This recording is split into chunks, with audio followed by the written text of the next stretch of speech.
Une solution tampon est généralement obtenue en mélangeant un acide faible HA avec sa base conjuguée A- à des concentrations voisines.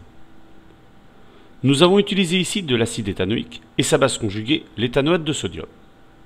Le pKa de ce couple acide-base est égal à 4,8.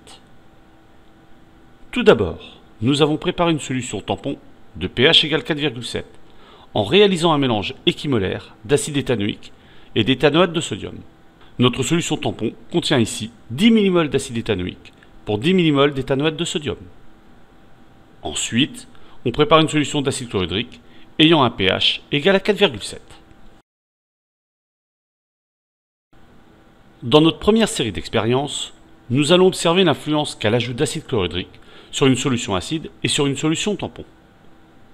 Tout d'abord, on constate que l'ajout de 10 ml d'acide chlorhydrique à 1,10-1 mol par litre dans la solution acide fait passer le pH de la solution de 4,66 à 2,45. En échange, l'ajout de la même quantité d'acide chlorhydrique dans la solution tampon fait seulement évoluer le pH de 4,72 à 4,51. On constate que l'ajout d'acide chlorhydrique ne fait pas beaucoup varier le pH de notre solution tampon, alors que celui-ci a varié de 4 unités pour la solution acide. Dans notre deuxième série d'expériences, nous allons observer l'influence qu'a l'ajout de soude sur une solution acide et sur une solution tampon. Tout d'abord, on constate que l'ajout de 10 ml de soude à 1,10-1 mol par litre dans la solution acide fait passer le pH de la solution de 4,66 à 11,30. En échange, l'ajout de la même quantité de soude dans la solution tampon fait seulement évoluer le pH de 4,73 à 4,91.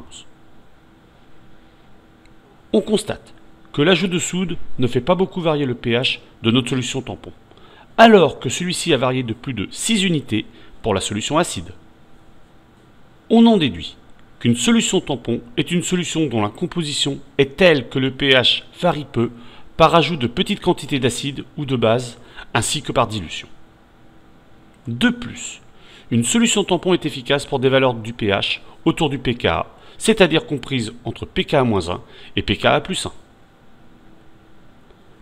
En chimie, les solutions tampons ont de nombreuses applications.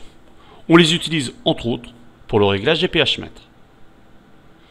Enfin, les organismes vivants contiennent des liquides biologiques dont le pH est maintenu constant grâce à des systèmes tampons, car notamment l'activité catalytique d'une enzyme est très dépendante du pH.